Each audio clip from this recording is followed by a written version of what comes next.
xéewal amaat na ci sunug dund jullit bu nekk war naa daw di toog ci jataay bu ko amalul benn njariñ ndax dund gi daa gaaw sunu ko màngul rekk mën naa bañ a dellu siwaat ci ñun yàlla ci yërmandeem ak ci mbaaxam dafa tasaare ci mboolem weeri at mi ay xéewal ngir jullit ñi ñépp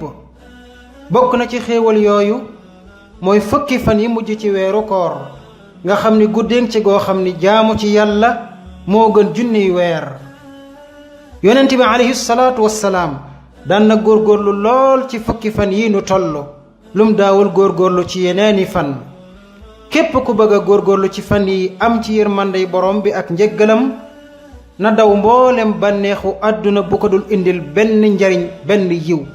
ñu roy yonent bi alayhi salaatu wassalaam ci loolu yonent bi day sa fan yi daan jot daan na bàyyi lal yi